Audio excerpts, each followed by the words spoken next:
Blog Talk Radio.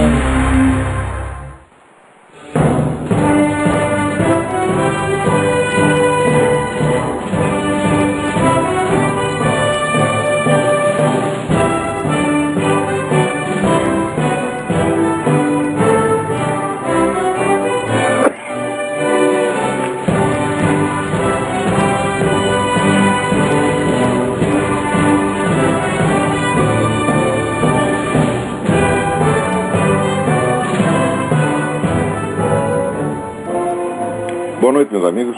Estamos aí de volta.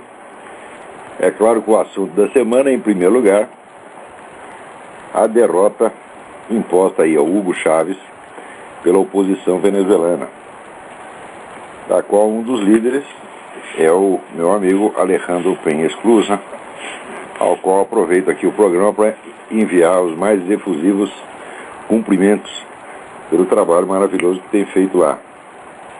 O Alejandro foi candidato a presidente da Venezuela uns anos atrás e eu fiz um prefácio a um livro dele, O Continente da Esperança.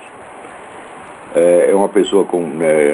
nem sempre concordo com todas as ideias dele, principalmente no campo econômico, mas não tenho a menor dúvida de que se trata de um grande herói, de um grande patriota venezuelano, e merece todo o meu apoio nessa luta que está empreendendo.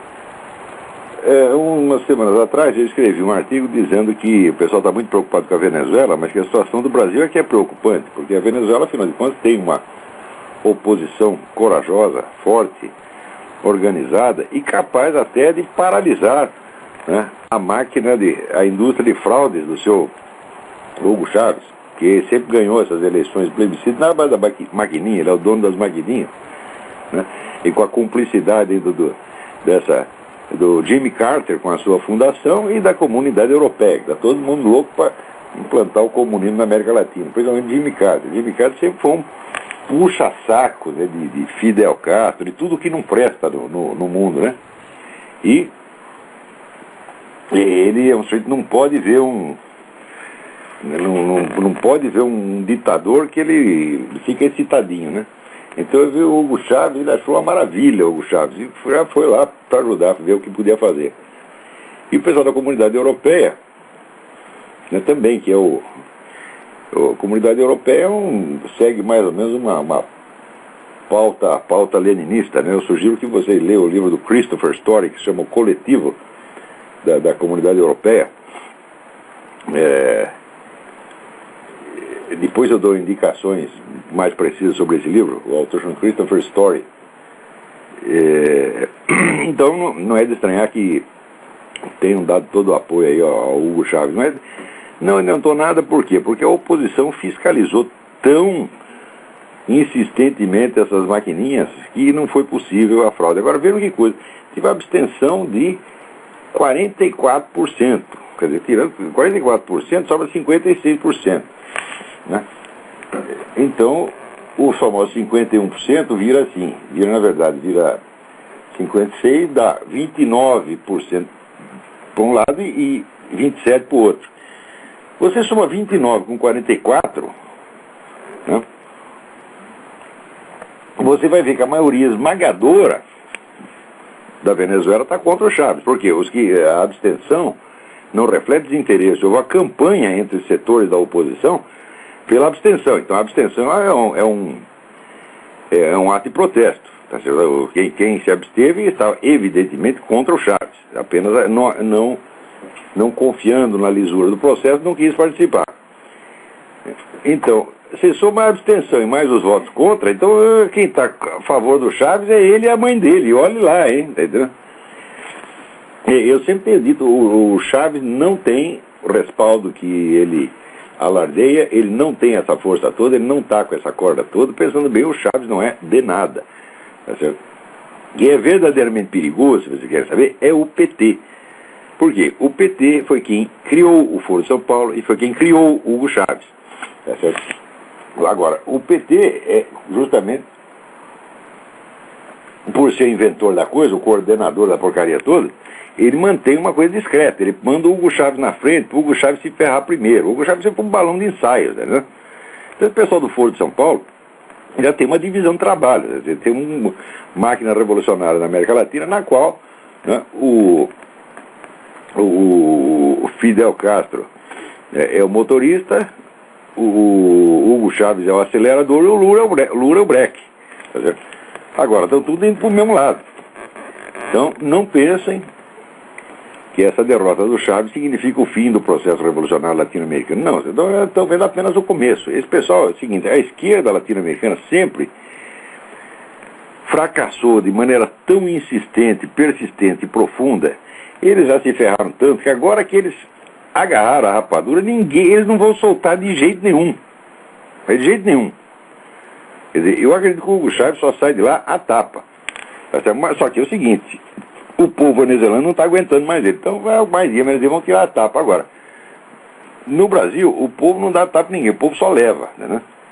Se bem que nós, no plebiscito das armas aí, demos uma lição para essa gente. E provavelmente, nessa coisa do aborto, quer dizer, a rejeição popular maciça desses projetos do governo já está bastante clara. Mas não adiantou nada. Você viu aquele encontro lá das comunidades, das ONGs, etc. Todo mundo contra o aborto. O ministro disse, não queremos nem saber, nós vamos fazer passar isso de qualquer maneira. Esse ministro temporão, ele gosta de aborto. A ideia de aborto parece que tem um sex appeal para esse sujeito, né? Esses caras são todos loucos, né? E eles veem a realidade de uma maneira especial, você está entendendo? Quando fica demonstrado claramente que algo não é problema de jeito nenhum, é aí mesmo que eles insistem.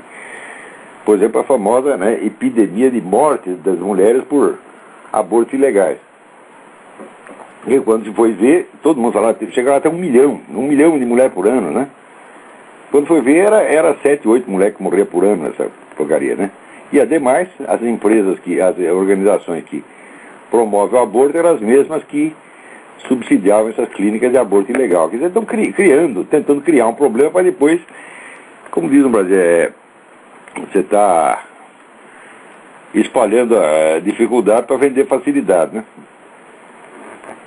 Então, justamente porque o problema não existe, é que o ministro se dedica tanto. Eles criam falsos problemas, porque tudo isso que esses programas sociais, essas coisas, tudo, isso é tudo pretexto para a engenharia social. Nenhuma tem a finalidade que alega.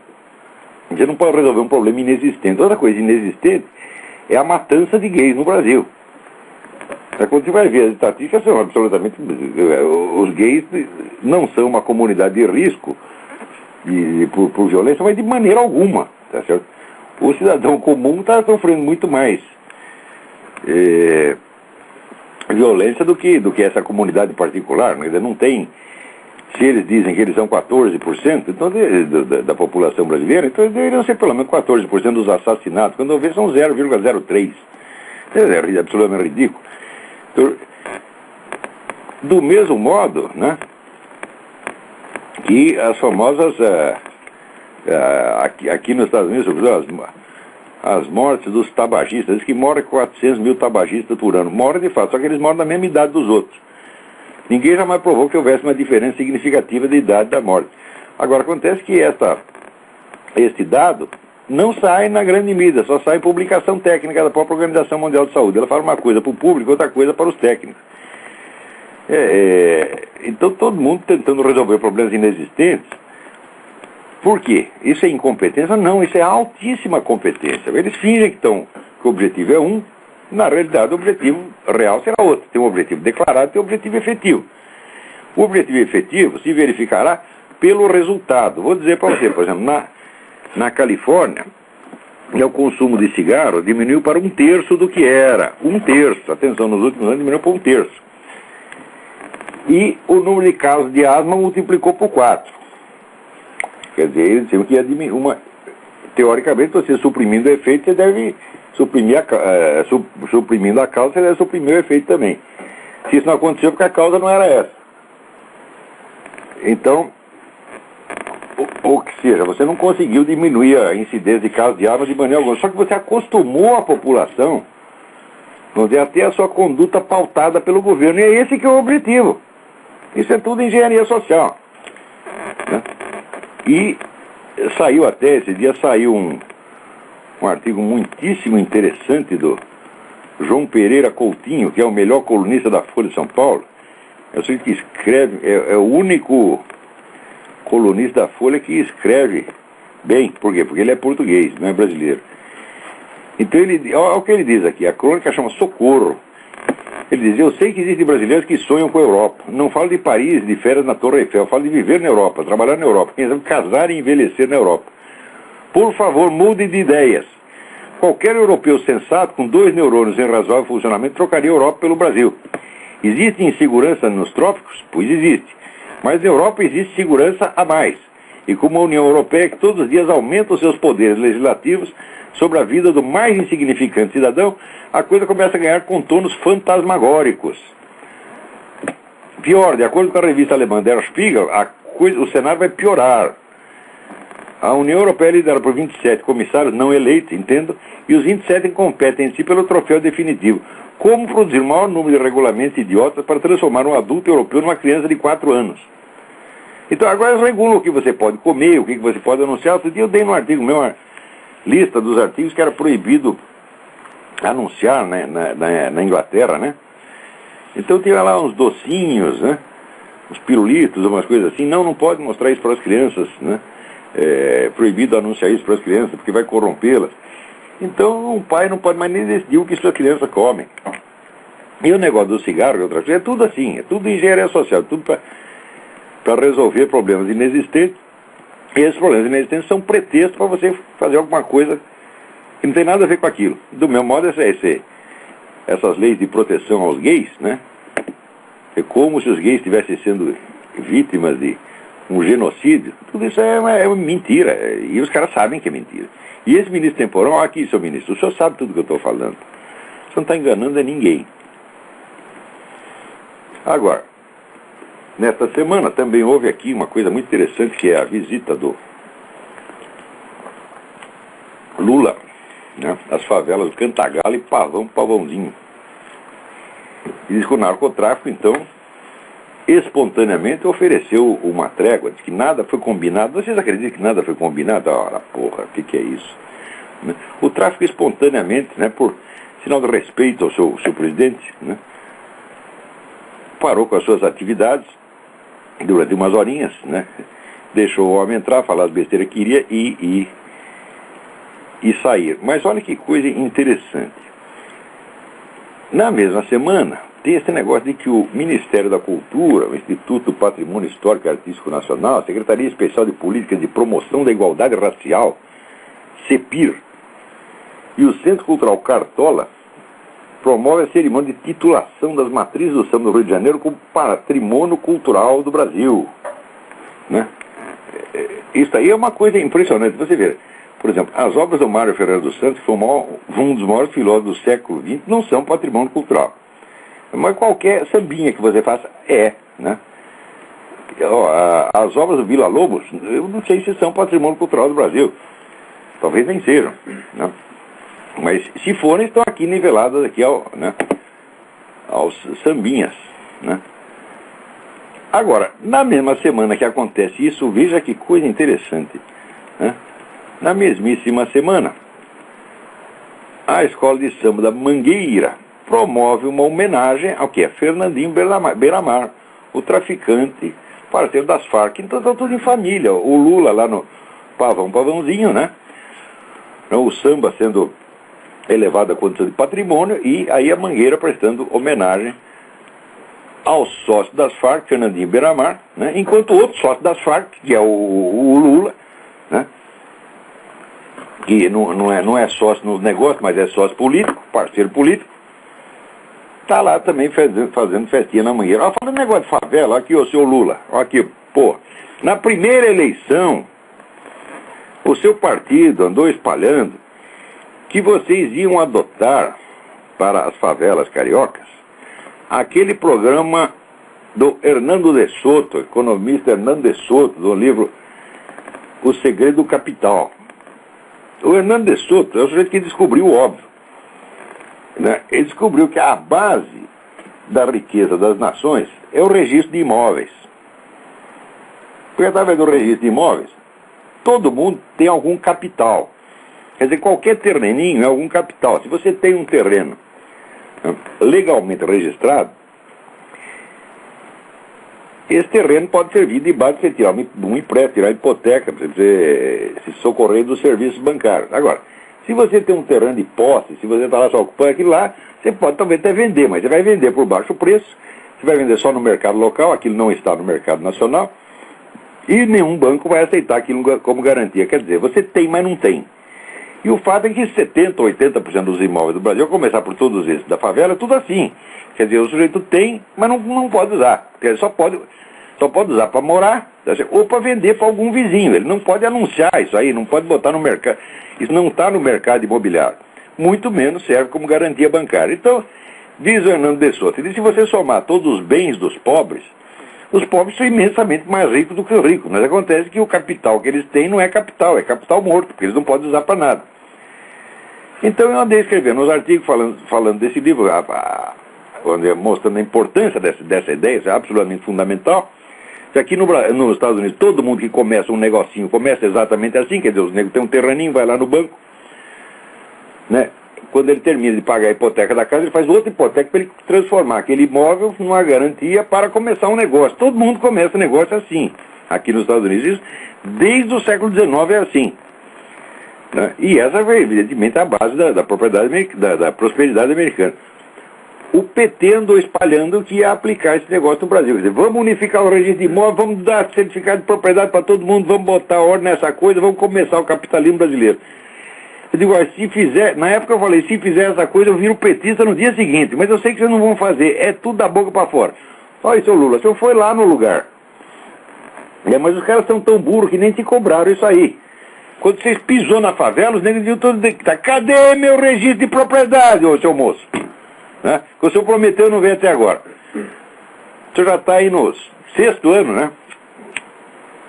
6º, 7º ano de governo, sei lá, já perdi a conta. E não fez merda nenhuma, nem vai fazer. Né? Você sabe que no Brasil, cada cidade pequena no interior, o dono do registro de imóvel é uma espécie de imperador. Né? Ele faz o que quiser, porque o que cria a diferença de classe social no Brasil é o registro de imóvel. Se você tem o registro, de você é alguma coisa. Se você não tem, você não é nada. Né? Eu sei porque eu morei um tempo, meu pai morou um tempo numa cidadezinha lá no sul do estado de São Paulo, no litoral sul, que tinha muito negócio de imóvel, todo mundo comprava e vendia imóvel, mas era tudo ilegal, nada tinha registro. Então os negros, você não oferecia um terreno para você, chegava para você, em vez de falar, quer comprar um terreno, chegava para você e falar, quer comprar um rolo? Você sabia que estava comprando, aqui você estava comprando um rolo, né? Comprando encrenca. E toda hora dava tiroteio, um tomava o terreno do outro, era uma merda. Agora, o sujeito que tinha os papéis em ordem, não, daí esse virava, né, a classe dominante. Então, falar de democracia econômica e social no Brasil, sem regularizar os terrenos, é palhaçada. Não dá para começar, não dá nem para começar.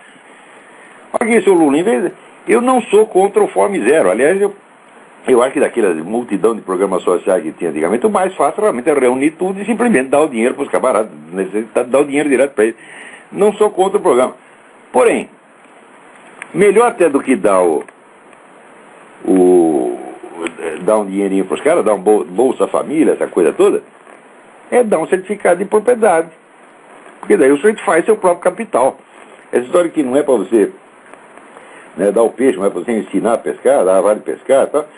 E vocês falam, mas é tudo a boca para fora. Você sabe perfeitamente que o pessoal que está recebendo dinheiro aí do Bolsa Família vai ficar eternamente recebendo dinheiro do Bolsa Família. Agora, se receber um certificado de propriedade, meu filho, o sujeito faz uma hipoteca, vai num banco, faz uma hipoteca, começa um negócio, compra lá um carrinho de pipoca, um carrinho de cachorro-quente e começa a prosperar, porque a gente sabe que o povo brasileiro trabalha pra caramba.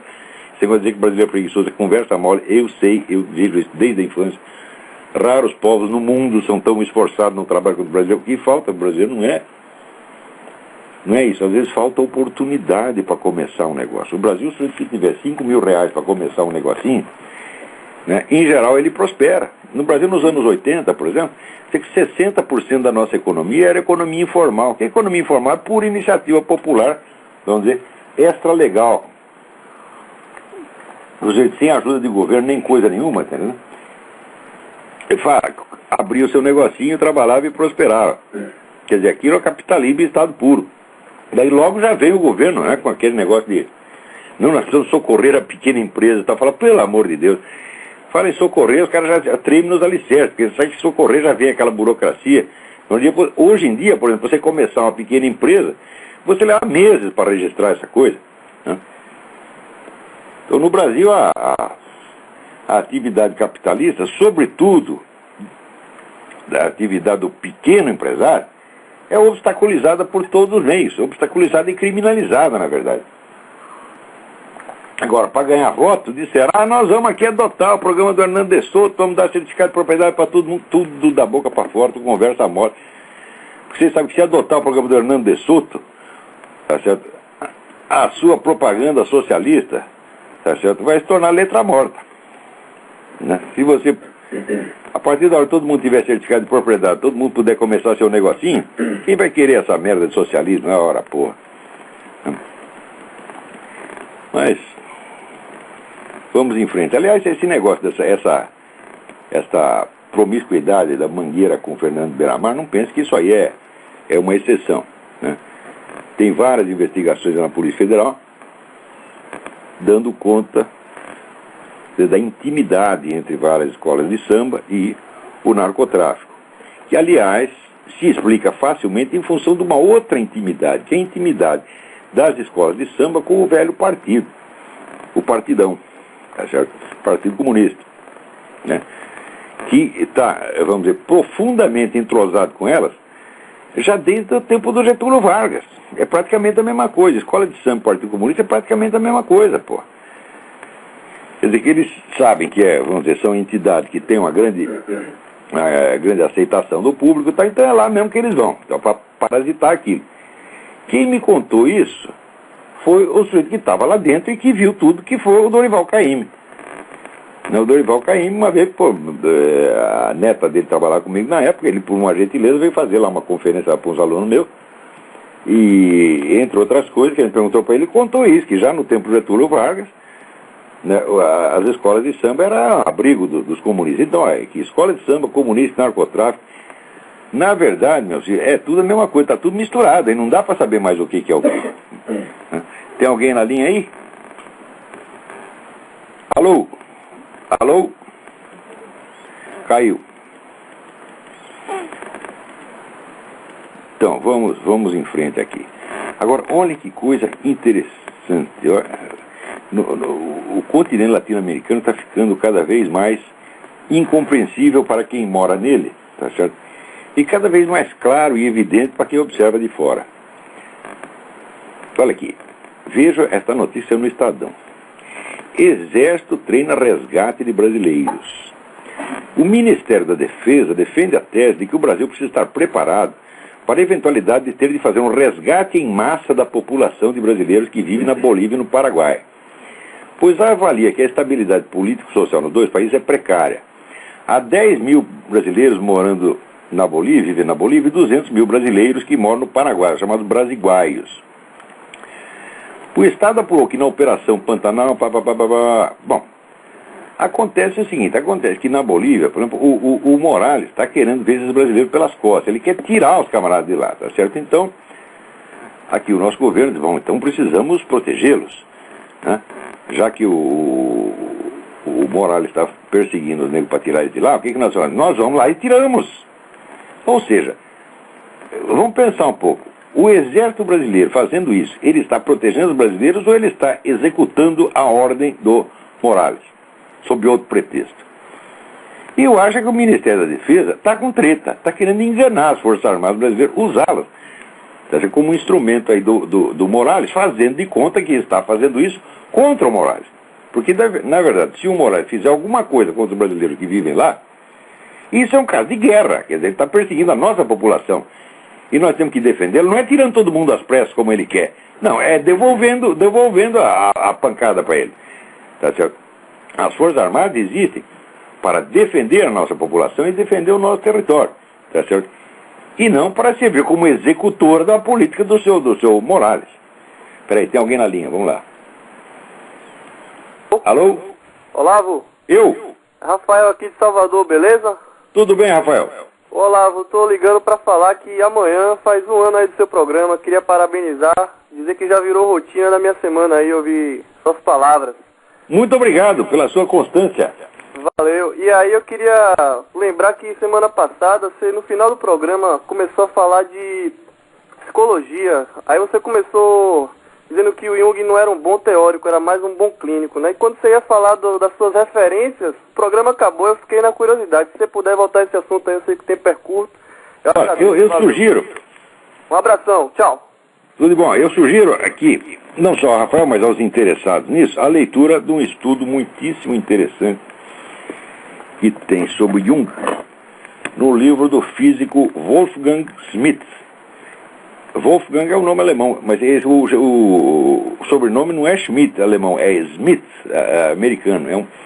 É um físico americano, um homem de uma cultura extraordinária e de uma compreensão filosófica incomum. O livro chama-se Cosmos and Transcendence. Não é um livro difícil de achar. Se vocês forem na página www.bookfinder.com e botar lá Cosmos and Transcendence, né? Wolfgang Schmidt, vocês acham facilmente. Tem várias livrarias que ainda tem por aí. Ali está uma parte, vamos dizer, das objeções que se poderia fazer ao Jung, mas eu ainda tinha observado, vamos dizer, uma coisa fundamental,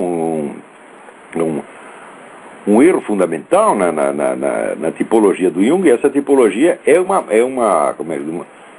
um dos fundamentos da psicologia dele. É muito o que ele foi.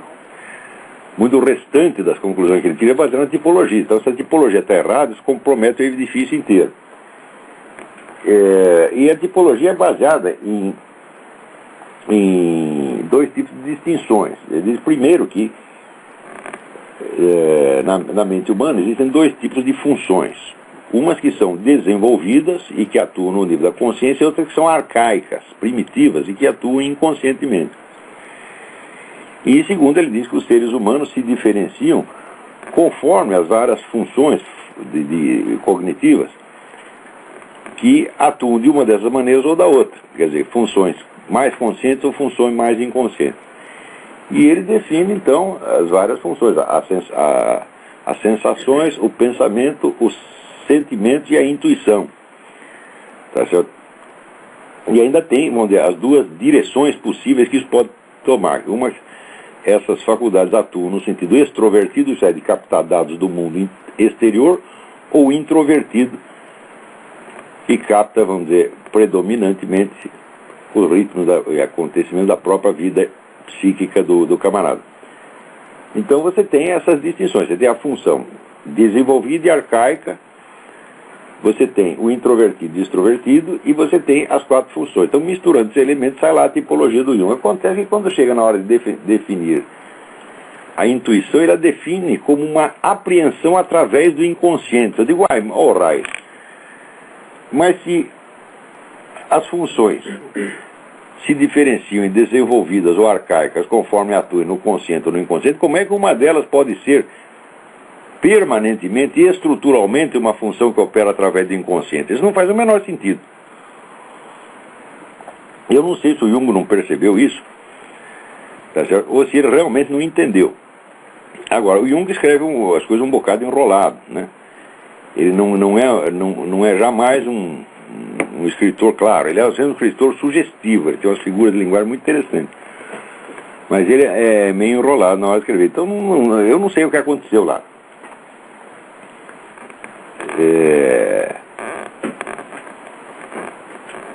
Então,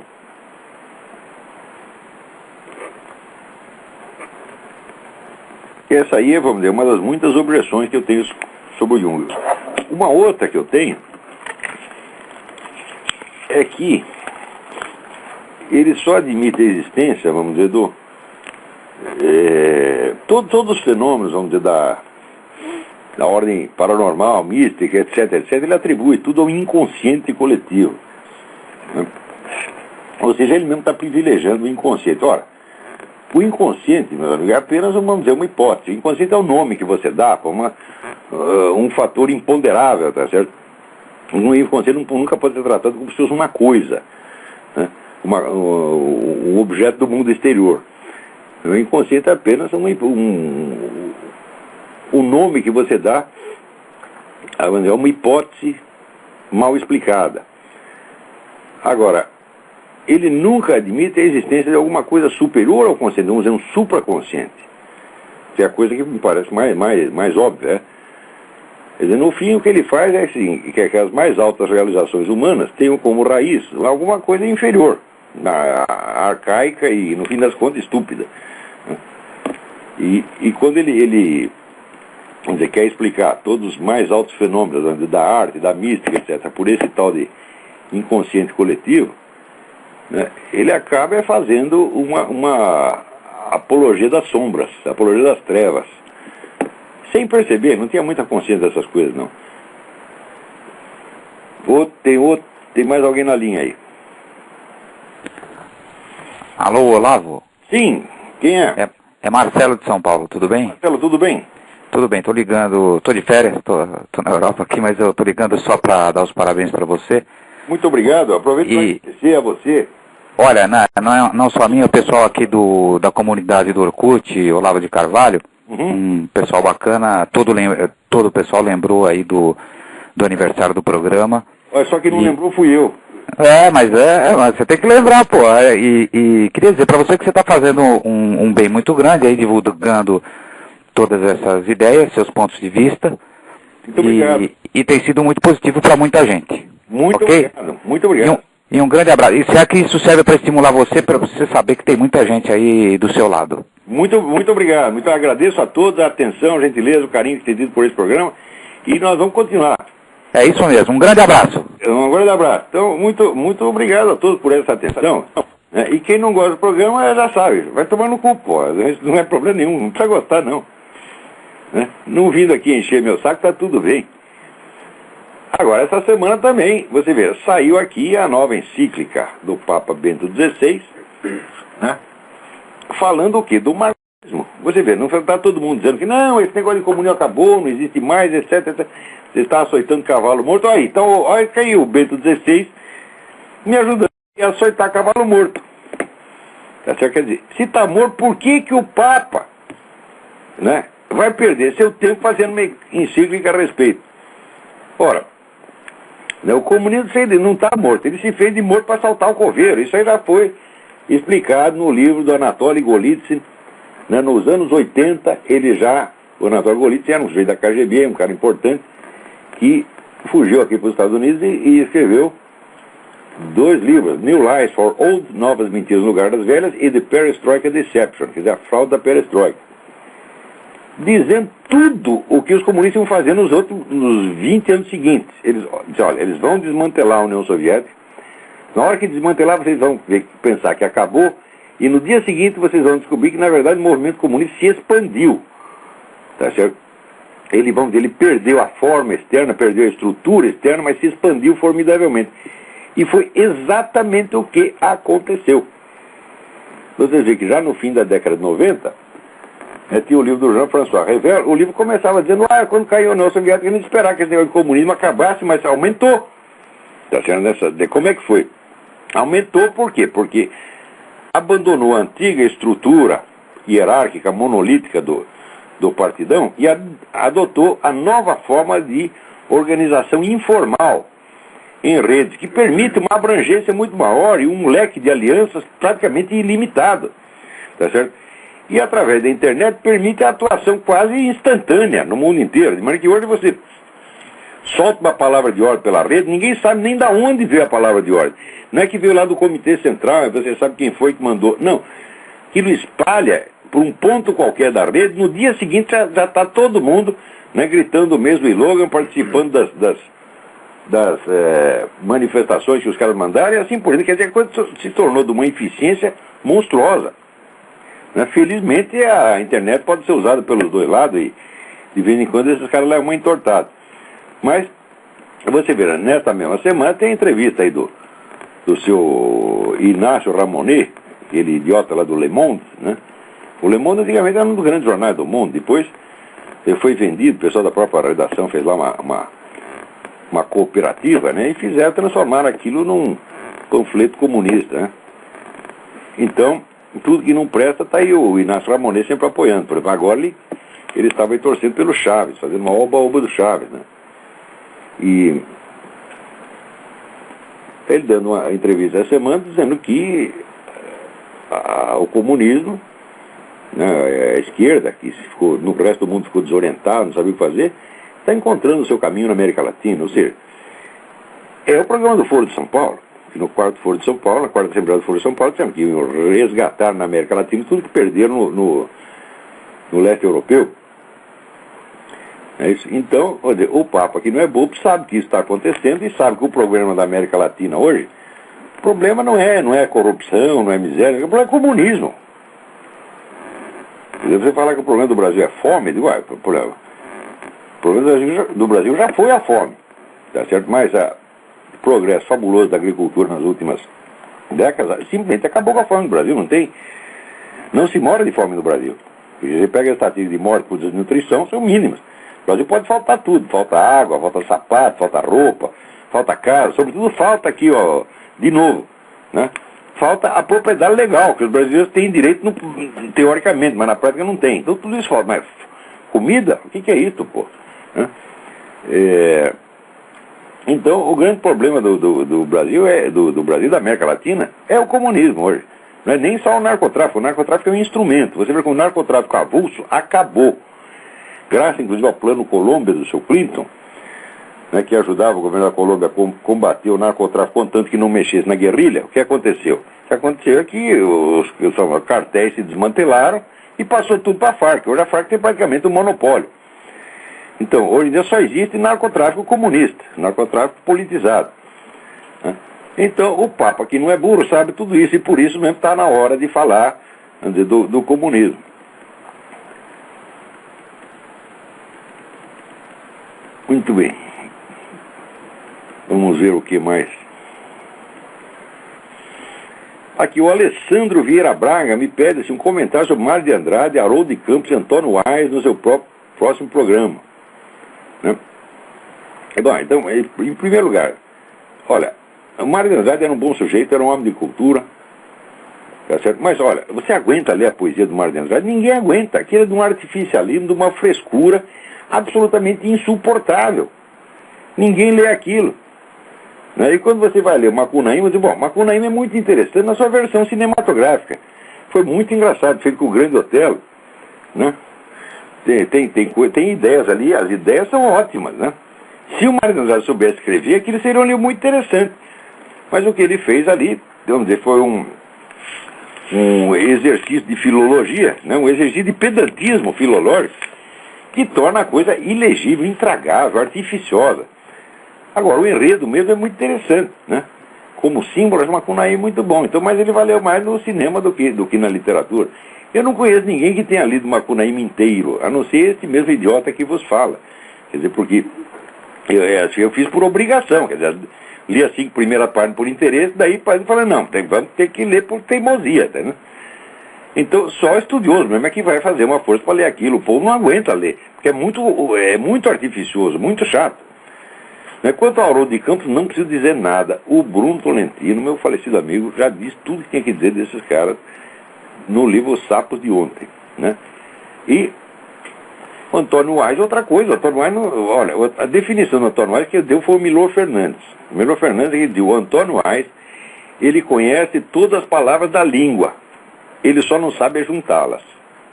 Então, é isso aí. Leia um texto do Antônio Aires e você vai ver que coisa mais... É a mesma coisa do Mário de Andrade, essa mania modernista, do pedantismo, de querer escrever enrolado para parecer inteligente. Isso é uma coisa estúpida. Note bem, eu não sou um adepto intransigente daquele, vamos dizer, estilo límpido, clássico, tipo Machado de Assis. Não, às vezes eu gosto de um negócio barroco, mais enfeitado, também fica legal, você entendeu? Mas precisa saber fazer, porra! Vamos lá. Tem alguém na linha aí? Alô, Olavo? Eu? Sim, Olavo, aqui Alfred Smith, de São Paulo. Alfred Smith, tudo bem? Sim. Olavo, sabe que o Chaves perdeu o tal de referêndum hoje, né? Alô? O Chaves. Sim.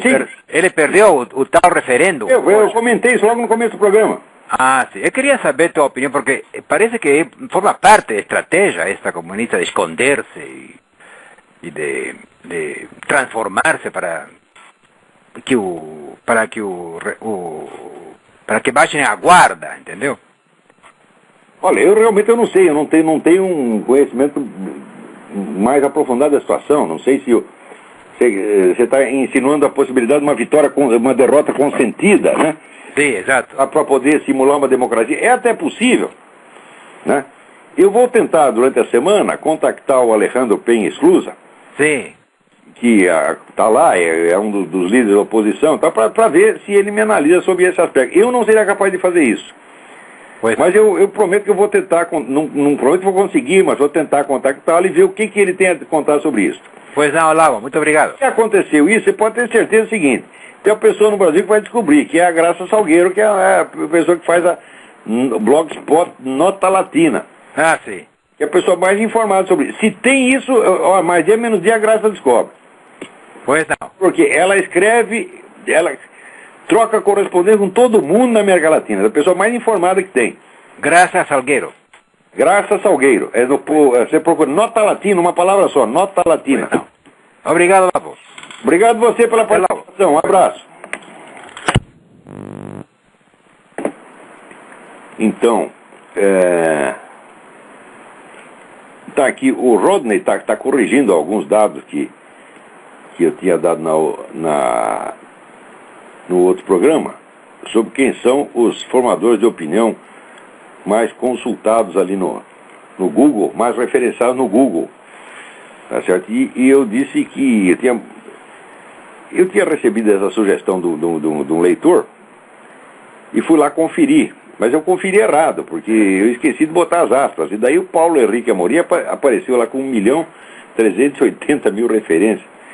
Mas essas não são referências ao Paulo Henrique Amorim, são as 3 palavras separadas: Paulo, Henrique e Amorim.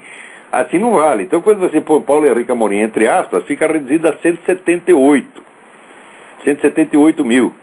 Né? Mas, obrigado pela correção, mas de fato não é necessário, porque na nota que está circulando na internet já está esse levado em conta, já está corrigido. Agora esses dados tem que atualizar, né, todos os dias. Aliás, a revista Época está promovendo aí uma enquete de quem são os 100 brasileiros mais importantes. Ora, você pega aqueles nomes citados lá e põe lá no Google para você ver o que acontece. Esses caras não são importantes coisa nenhuma. Eles estão pondo gente lá que ninguém conhece, que não só não fez merda nenhuma, como ninguém sabe o que o sujeito não fez, você está entendendo? Então é simplesmente, o que acontece, vamos dizer, transparece imediatamente em referência no Google. Quer dizer, o Google mostra a atenção que as pessoas estão prestando ao que aquela pessoa diz. Tá certo? E se você vai ver lá, por exemplo, Vanderlei Guilherme dos Santos, Vanderlei Guilherme dos Santos ontem tinha 33 mil referências. Né? Quer dizer, o que é isso? Eu acho que quando o sujeito começa a contar a partir de pelo menos 200 mil referências, 300 mil referências, uma coisa assim. Abaixo disso é um ilustre desconhecido. Tá?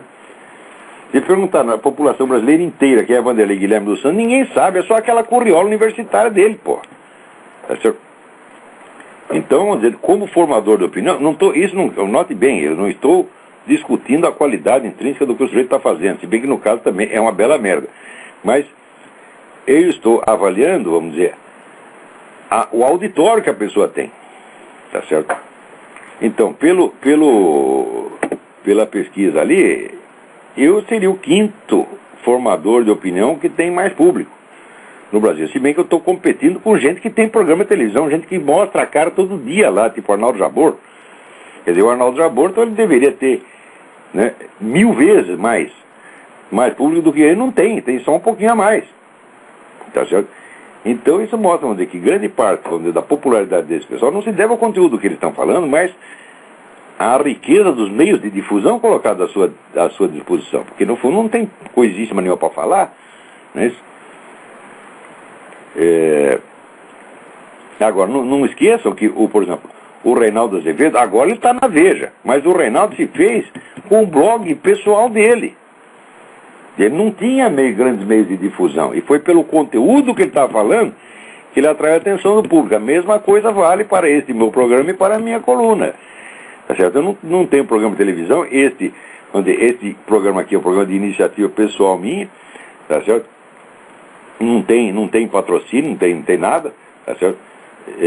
Ao passo que esse pessoal que tem patrocínios milionários, de apoio de Rede Globo, etc., bom, às vezes consegue um pouquinho mais de audiência do que eu, o Reinaldo, mas olha lá, é só um pouquinho,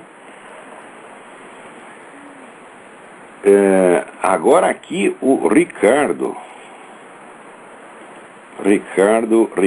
Silva me manda aqui uma carta mal criada que ele mandou para o Merval Pereira, porque agora o pessoal do Globo começou a estar falando do Foro de São Paulo como se sempre tivesse falado do assunto, né? E quer ver o que o Ricardo fala? Ele desce o cacete aqui no Merval, meu Deus do céu. Eu ligo o meu rádio e minha TV e vejo a imprensa brasileira ser cúmplice desse governo corrompido que aparelha o Estado, tem um projeto autoritário, que usa qualquer meio mais sólido para chegar aos seus fins, que manipula a verdade das estatísticas, que discursa sempre conforme a conveniência. E olha, é isso aí, cara, é isso aí que a imprensa está fazendo, a imprensa brasileira é isso. Agora, ela faz isso, ela puxa o saco, tá certo? Ela serve a este aparato e ainda é criticada por ele, porque não é tão esquerdista, ela ainda tenta manter alguma aparência de neutralidade, e isso já é suficiente para ofender a sensibilidade do aparato comunista. Né? Vamos lá. Tem alguém na linha? Olá, é o Marco Borghesso. Marco? Sim. Tudo bem, Marco? Tudo bom. Diga. Eu queria perguntar se você viu a matéria da Veja sobre o Colégio de São Bento. Pois é, que lá já virou a escolinha do MST também. Mas a igreja no Brasil é isso, pô, quer dizer, dirigida, né, pela CNB do B, como diz o meu amigo Meira Pena. O que pode dar? Os colégios católicos viram tudo escolinha do MST. Essa coisa é. Olha, eu como conservador, não acredito em colégio conservador no Brasil. A igreja no Brasil, tá certo? Tá precisando de levar umas palmadas, entendeu? Você vê, o falecido Papa João Paulo II, ele dizia o seguinte: os brasileiros são cristãos no sentimento, mas não são na fé. Quer dizer, o Brasil quer poder ser comunista e cristão ao mesmo tempo. Não dá esse negócio, tá entendendo? Nós, como eu sou ex-aluno e eu fui dos assinantes da carta, nós tínhamos ainda a ilusão, eu inclusive quando assinei a carta tinha ainda a ilusão de que os padres, eles não estavam, eu tinha essa impressão, e ainda não tenho confirmado o oposto, para ser sincero, mas quando eu assinei, eu tive a impressão de que os padres estavam desavisados, de que as coisas estavam acontecendo ali por iniciativa dos professores, que são, enfim, leigos, né? Mas que os padres estariam talvez fazendo uma fraca supervisão, não estariam tão cientes do que estava acontecendo. Eu ainda não tenho a total confirmação de que eles, sim, estejam cientes e estejam participando e pensem daquela maneira. Olha, eu não posso afirmar uma coisa dessa com relação a este caso em particular, mas, de modo geral, a situação da igreja no Brasil é muito pior do que as pessoas imaginam. A igreja no Brasil está 100% a serviço da esquerda, não sobrou mais ninguém. Quando sobra um padre aqui, outro ali, que tem praticamente ficar escondido, que nem esse maravilhoso padre Paulo Ricardo, que faz esse site extraordinário, né? Você nunca vai ver esse padre ser bispo, nem cardeal, nem coisa nenhuma, não vai subir na hierarquia, não. Ele tem que ficar escondidinho lá no canto dele, né? E dar graça a Deus de não apanhar, entendeu? Porque se for depender desses bispos brasileiros, isso aí já virou MST há muito tempo. A igreja, eu considero a igreja brasileira cismática. E eu acho que não tem igreja católica no Brasil. Por que eu digo isso? Porque aqui tem igreja católica. Eu vejo o que é a igreja católica. Eu vi a igreja católica na França. Tá? Agora, no Brasil eu não vejo. Não vejo mesmo. Você não vê o menor sinal de catolicismo aí. Isso é tudo empulhação. Eu acho que esses caras tudo tem que ser tirado aí dos seus cargos a tapa. Eu acho que os fiéis têm que reagir contra isso. O que está acontecendo na igreja no Brasil é uma coisa nojenta. Você veja a igreja venezuelana, tá certo? Com que coragem, com que espírito de sacrifício ela não se pôs à frente defendendo o povo contra um governo realmente perigoso, né? Por toda parte você vê, né, pessoas se oferecendo, vamos dizer, até o martírio para defender a honra do nome de Cristo e para defender os fiéis. No Brasil, não, essa gente toda puxando o saco. É uma vergonha, pô. Quer dizer, a Igreja do Brasil está 100% doente, não sobrou mais ninguém. O último que dizia as verdades era o Dom Eugênio, mas o Dom Eugênio está aposentado. Tá certo? A geração seguinte, ninguém presta. Agora em São Paulo tem esse Odilo Scherer. O Odilo Scherer, para mim, já está excomungado, porque ele serve ao comunismo internacional. E está em vigor o decreto de Pio XII e João XXIII, que excomunga automaticamente o negro católico que ajuda um partido ou regime comunista. Esse Odilo Scherer não faz outra coisa. Então não é só ele. Provavelmente no Coração Bento está acontecendo mesmo. Olha aí, os fiéis. Não, vocês não podem mais ser carneirinhos dessa gente. Vocês são carneiros do rebanho de Nosso Senhor Jesus Cristo. Não desses filhos da puta. O princípio da hierarquia não é sacrossanto quando eles violaram. Eles passaram em cima. Se você não imagina, olha, o que se fez no mundo para acabar com a igreja, desde o concílio, foi uma coisa monstruosa. Monstruosa, é uma história que você lê, dá vontade de você chorar. Eu li o relato feito pelo Dr. Júlio Fleshman, que era um grande amigo meu, recém-falecido, né, que ele era um judeu de nascimento, foi convertido ao catolicismo pelo Gustavo Corsão.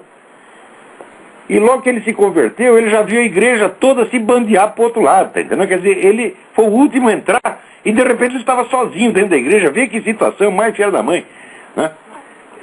E daí o doutor Júlio, depois da morte do Gustavo Corsão, virou o grande defensor. Não é do tradicionalismo, não existe isso, igreja tradicional, só existe uma igreja.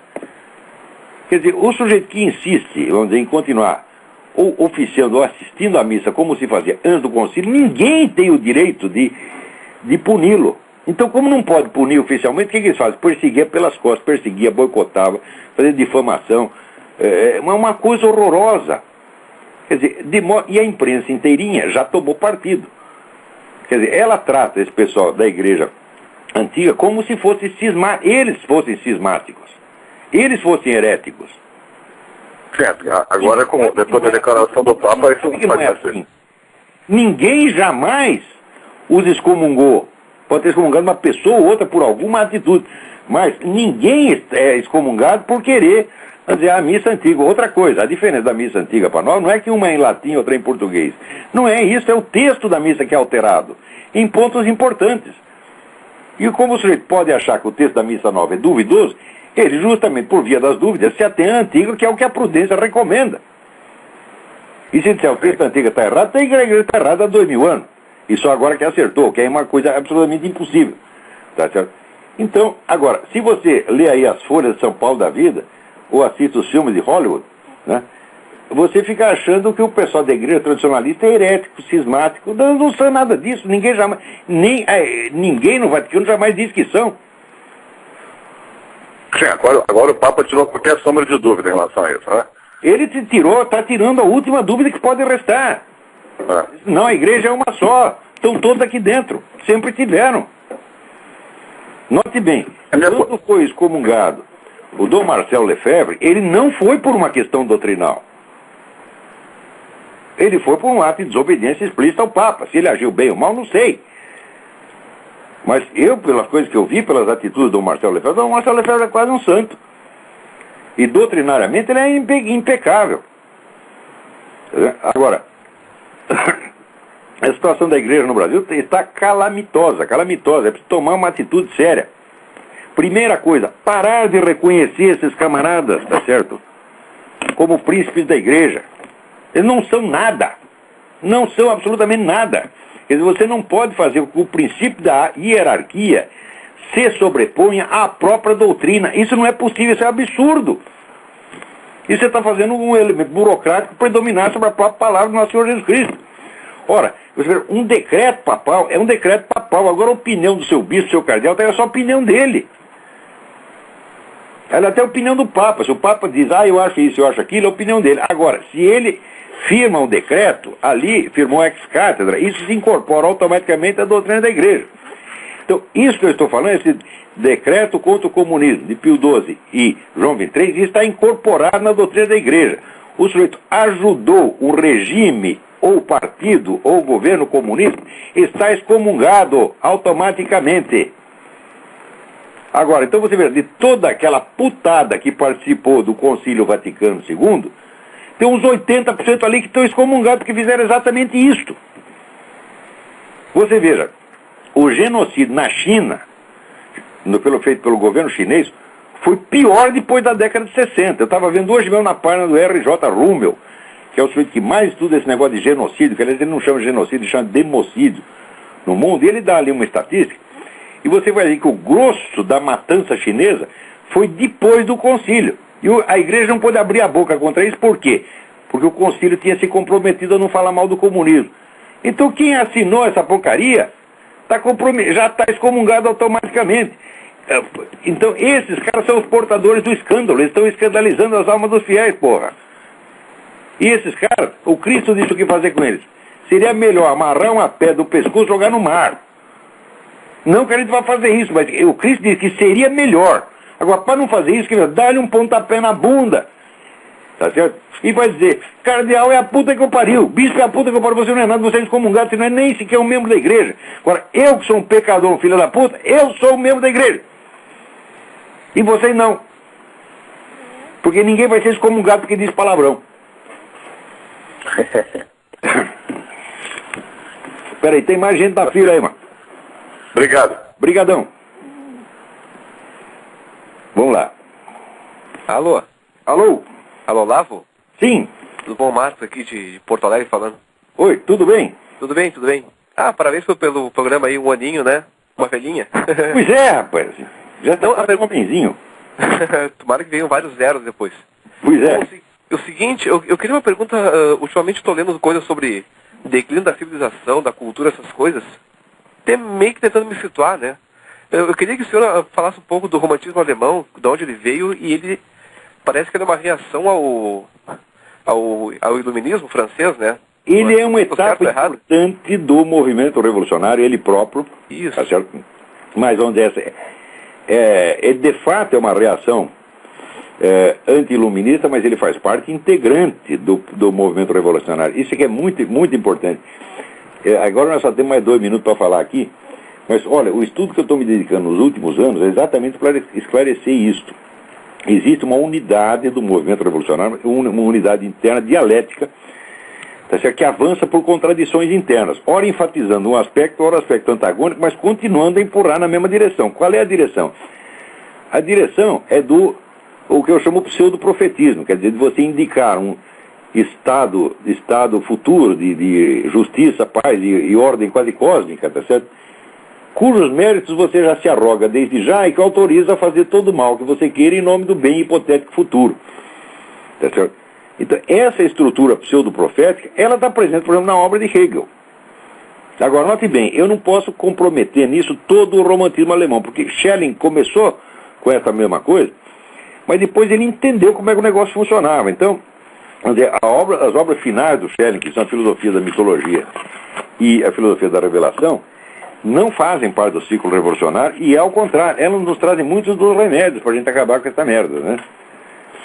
Então, ora, infelizmente aqui o nosso tempo já ainda tem mais uma pessoa na fila, vamos ver se dá para atender mais um. Desculpa ter dado uma resposta tão abreviada assim, mas é o que dá para fazer agora. Não, tranquilo, Deus abençoe, Olavo. Um abraço. A você também, um abração. Obrigado. Olavo? Eu? Boa noite. Boa noite. Ricardo. Ricardo, tudo bem? Tudo bem. Olavo, em primeiro lugar, eu queria te parabenizar pelo trabalho que você está fazendo. Eu queria dizer para você que eu tenho ouvido o seu programa há mais ou menos uns 6 meses. Eu acho que eu nunca aprendi tanto em pouco tempo. Obrigado. Quando algumas coisas que você falava de início, eu ficava muito impressionado. E principalmente que você falava em relação à Universidade de São Paulo, né? Porque eu estudo lá na Faculdade de Direito. Aquilo é Mas quando o puteiro, a USP é o puteiro. Olavo, quando eu começo a ver certas coisas lá dentro, eu lembro imediatamente das coisas que você fala. E aquilo ali, tem departamento daquela universidade que é pura doutrinação marxista, Olavo. Pura doutrinação. Ciência, filosofia mesmo, o que é não se marxismo? estuda. Eu estudei marxismo, meu saco. Eu passei anos ali lendo o Georg Lukács, a escola de Frankfurt, essa coisa toda. Eu sei o que é marxismo. Esses caras, nem para fazer propaganda marxista, pregação marxista, eles fazem propaganda do MST, porra. É uma vergonha isso aí. Olavo, tem certos autores na filosofia do direito, na filosofia que são importantíssimos. Eles simplesmente suprimem. Claro. Eles não oferecem uma visão geral. Eles querem que você veja o que eles acham que tem valor. E é a escolinha de Frankfurt. Não é só É Adorno. Eles têm medo. Você acha que eles vão enfrentar aí um Eric Wegener, né? Um Bernard Lonergan, a Xavier Zubir, o que é isso? Se eles forem ler isso, vai dar congestão cerebral, eles vão morrer. Eles fogem disso que nem o diabo fora da cruz, porra. É assim, é uma mistura de comunismo, vigarice e uma incapacidade, uma inépcia, uma burrice fora do comum. Vocês estão sendo vigaristas mesmo. E Olavo, você vê às vezes ali que certos professores ocupam certas cadeiras, não é por mérito, não. É porque reza a cartilha. Pois é. Ora, você quer saber? Fala intelectual de esquerda. Fala, no Brasil tem um intelectual de esquerda. Que é o cara Guilherme Mota, que é o sujeito que ainda dá para conversar. O sujeito é mais comunista que a peste. Mas ainda tem algum restinho de dignidade intelectual na medida que isso é compatível com o comunismo dele. Mas é o último que resta. O resto é tudo vigarista, porra. Quer dizer, não é uma questão de divergência política. Queria eu poder ter divergência ideológica com esses caras. Vou ter divergência ideológica com quem não tem meia ideia na cabeça, só tem mentiras, só tem propaganda. Como é que vamos discutir seriamente com o Emir Sader, com esse quartinho de Moraes? O que é isso, pô? Eu estou falando que são vigaristas.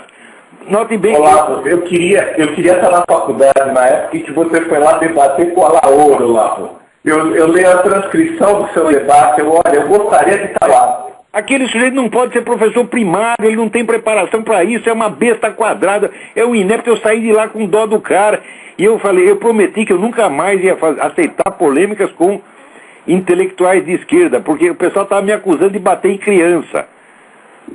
Então eu não vou mais bater em criança, eu não aceito mais debate com eles por causa disso.